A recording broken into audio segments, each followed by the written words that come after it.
E bom dia, meus alunos. E aí, tudo bem? Como estão vocês? Quero deixar um elogio para os alunos que na quinta-feira, aula de redação, primeira aula, né, logo após a semana de prova, aquela prova diferente, através da virtualidade, já fizeram a redação, entregaram, tiraram dúvidas. Isso aí mostra que o aluno está com disposição para aprender. Isso aí motiva o professor, porque a gente faz uma proposta, o aluno responde realizando aquela proposta. Isso motiva o professor a se aprimorar, certo? A fazer uma coisa de melhor qualidade para vocês, porque vocês estão retribuindo isso para o professor, beleza? Primeira aula hoje de gramática da segunda unidade, hein? Segunda unidade, já acabou a primeira, agora é a segunda unidade. Pega o caderno aí, ó, marca lá que é a segunda unidade para não se atrapalhar. Usa o módulo certo, tudo organizado direitinho, hein? Hoje eu gravei de um jeito diferente, através do PowerPoint, a aula, a explicação, que permite também que vocês possam dar aquela pausa e copiar no caderno, hein? É importante principalmente para os alunos que não têm módulo. Tá fazendo atividade, o caderno tá cheio de atividade, não tem um assunto. Então aí você dá aquela pausa e copiar o tema do assunto, copiar a definição, copiar a exemplificação, porque na hora de estudar também é bom estudar assunto e as atividades, tá bom? Vai rodar o vídeo aí. Depois vocês podem me dar o feedback, ó. Ah, professor, eu gostei. Ah, professor, não gostei, eu prefiro que você fale mais ou menos, não sei, vocês que vão me dizer. Cada um tem uma preferência, certo? Vai rodar o vídeo aí. Vamos lá. Frase, oração e período, tipo de oração. Página 10 do módulo de vocês.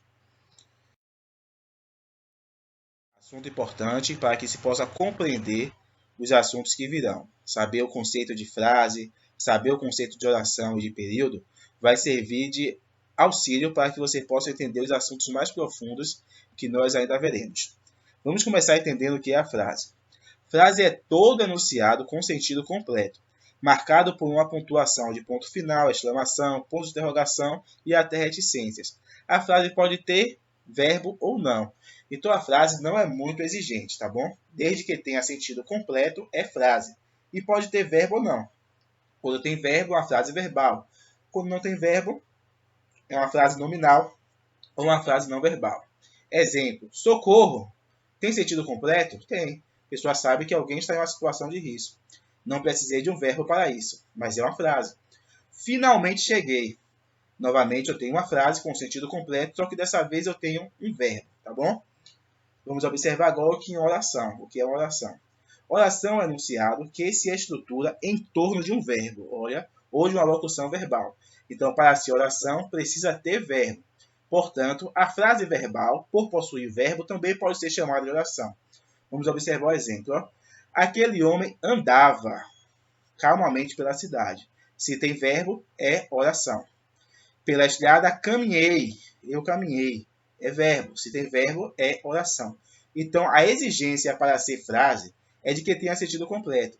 E a exigência para ser oração é que a estrutura seja em torno de um verbo. É enunciado constituído então, de uma ou mais orações. Orações, lembra o quê? Verbo. Então, o período é enunciado constituído de uma ou mais orações. Então, para ser período, também precisa ter verbo.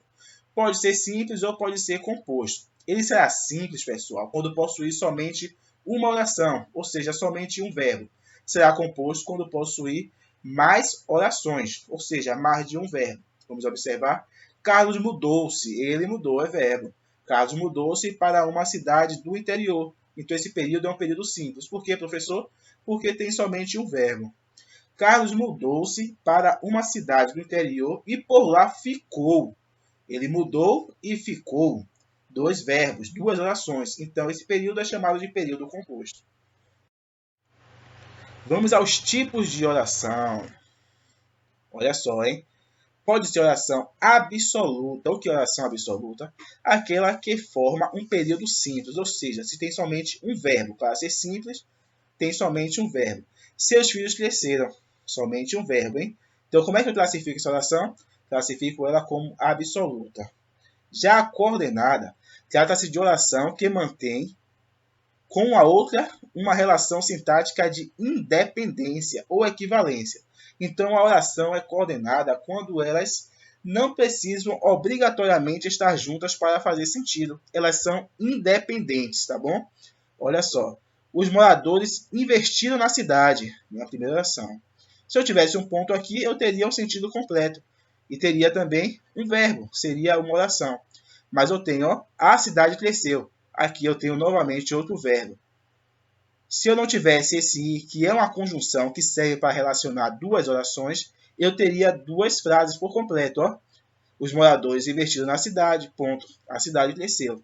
Elas são relacionadas através de uma conjunção, mesmo sendo independentes. Então, elas são orações coordenadas. Vamos estudar mais profundamente isso nessa unidade.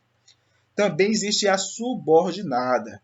É a oração que depende. Ó, a daqui é independente, essa aqui já depende. Logo, a subordinada é o oposto da coordenada.